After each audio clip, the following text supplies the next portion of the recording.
Project 11 raises $6 million to defend Bitcoin from the coming quantum threat. Project 11 is also offering 1 BTC to the first team to break an elliptic curve cryptographic key using a quantum computer.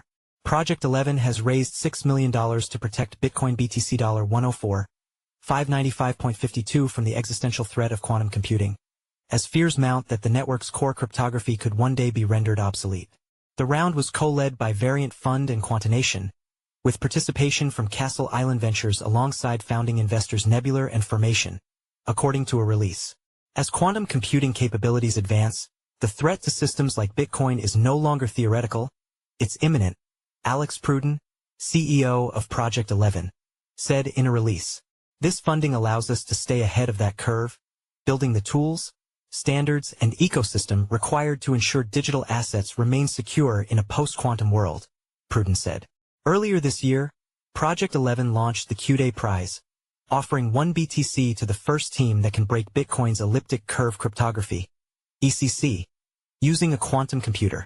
We define Q-Day as the moment when quantum computers become capable of breaking the elliptic curve cryptography that secures private keys used by Bitcoin, said Connor Deegan, co-founder and VP of engineering at Project 11 in a release. Project 11 also announced it is launching Yellow Pages, a post-quantum cryptographic registry where users can generate hybrid key pairs, create proofs linking them to their existing BTC addresses, and timestamp those proofs on a verifiable ledger. Yellow Pages works by having users generate a new key pair using post-quantum cryptographic algorithms, such as lattice-based systems, that are resistant to the types of attacks a future quantum computer could launch.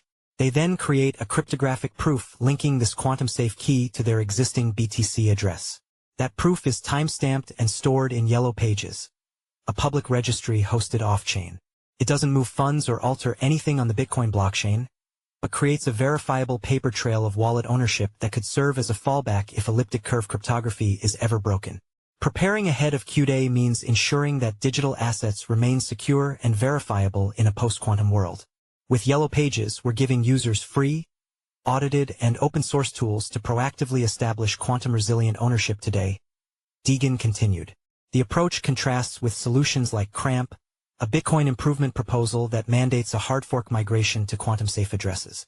While effective in theory, CRAMP and similar proposals face a high barrier to adoption because they would require consensus, a tall order in a governance environment known for caution.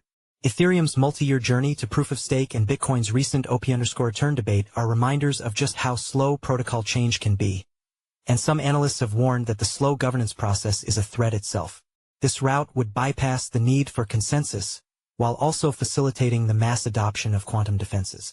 As Rick Maeda of Presto Research recently warned in an interview with CoinDesk, quantum defenses must be built linearly, not reactively, because by the time the threat is real, it's already too late. Project 11's latest moves suggest some in the crypto industry are taking this threat seriously while acknowledging the weakness of current methods. Sam Reynolds is a senior reporter based in Asia. Sam was part of the CoinDesk team that won the 2023 Gerald Loeb Award in the breaking news category for coverage of FTX's collapse. Prior to CoinDesk, he was a reporter with Blockworks and a semiconductor analyst with IDC.